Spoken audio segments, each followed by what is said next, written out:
Hello माँ, मैं अशोक बोल रहा हूँ। कैसी हो माँ? मैं ठीक हूँ बेटे।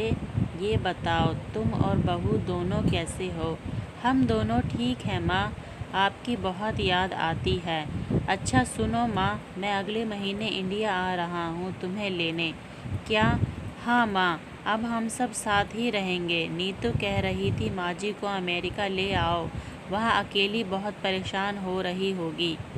हेलो, सुन रही हो माँ? हाँ हाँ बेटे, बूढ़ी आंखों से खुशी की अश्रुधारा बह निकली। बेटे और बहू का प्यार नस नस में दौड़ने लगा। जीवन के 70 साल गुजार चुकी सावित्री ने जल्दी से अपने पल्लू से आंसू पोंछे और बेटे से बात करने लगी। पूरे 2 साल बाद बेटा घर आ रहा था। बूढ़ी सावित्री ने मोहल्ले भर में दौड़ दौड़ कर ये खबर सबको सुना दी। सभी खुश थे कि चलो बुढ़ापा चैन से बेटे और बहू के साथ गुजर जाएगा। अशोक अकेला आया था। उसने कहा कि माँ, हमें जल्दी ही वापस जाना है, इसलिए जो भी रुपया पैसा किसी से लेना है वो लेकर रख लो, और तब तक मैं किसी प्रॉपर्टी डीलर से मकान की बात करता हूँ। मकान? माँ ने पूछा। हाँ माँ, अब ये मकान बेचना पड़ेगा, वरना कौन इसकी देखभाल करेगा। हम सब तो अब अमेरिका में ही रहेंगे। बूढ़ी आंखों ने मकान के कोने कोने को ऐसे निहारा जैसे किसी अबोध बच्चे को सहला रही हो। आनन फानन और औने पौने दाम में अशोक ने मकान बेच दिया। सावित्री देवी ने जो जरूरी सामान समेटा जिससे उनको बहुत ज़्यादा लगाव था। अशोक टैक्सी मंगवा चुका था।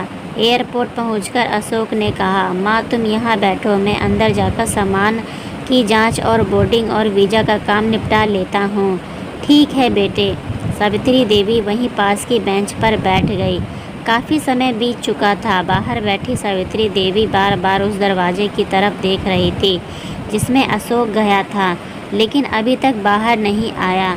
शायद अंदर बहुत भीड़ होगी सोचकर बूढ़ी आंखें फिर से टकटकी लगाए देखने लगती। अंधेरा हो चुका था। एयरपोर्ट के बाहर गहमा गहमी कम हो चुकी थी। माँ जी, किससे मिलना है? एक कर्मचारी ने वृद्धा से पूछा। मेरा बेटा अंदर गया था टिकट लेने, वो मुझे अमेरिका लेकर जा रहा है, सावित्री देवी ने घबराकर कहा। लेकिन अंदर तो कोई पैसेंजर नहीं है।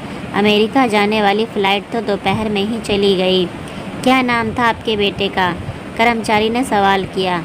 अशोक। सावित्री के चेहरे पे चिंता की लकीरें उभर आई। कर्मचारी अंदर गया और कुछ देर बाद बाहर आकर बोला, माँ जी, आपका बेटा अशोक तो अमेरिका जाने वाली फ़्लाइट से कब तक जा चुका। क्या? वृद्धा की आंखों से आंसुओं का सैलाब फूट पड़ा। बूढ़ी माँ का रोम रोम कांप उठा। किसी तरह वापस जा पहुँची जो अब तक बिक चुका था। रात में घर के बाहर चबूतरे पर ही सो गई। सुबह हुई तो दयालु मकान मालिक ने एक कमरा रहने को दे दिया। पति की पेंशन से घर का किराया और खाने का काम चलने लगा। समय गुजरने लगा। एक दिन मकान मालिक ने वृद्धा से पूछा, माँ जी, क्यों नहीं आप अपने किसी रिश्तेदार के यहाँ चली जाएं? अब आपकी उम्र भी हो गई है, कब तक अकेली रहेंगी? हाँ चली तो जाऊँ, लेकिन कल को मेरा बेटा आया तो यहाँ फिर उसका ख्याल कौन रखेगा? आँख से आंसू आने लग गए। दोस्तों, विनती, माँ बाप का दिल कभी मत दुखाना। शिक्षा, माँ तो माँ होती है। दोस्तों, उम्मीद है यह कहानी आपको पसंद आई होगी। अगर यह कहानी आपके दिल को छू गई है तो इसे शेयर, लाइक करें और सब्सक्राइब करें। Please please please subscribe.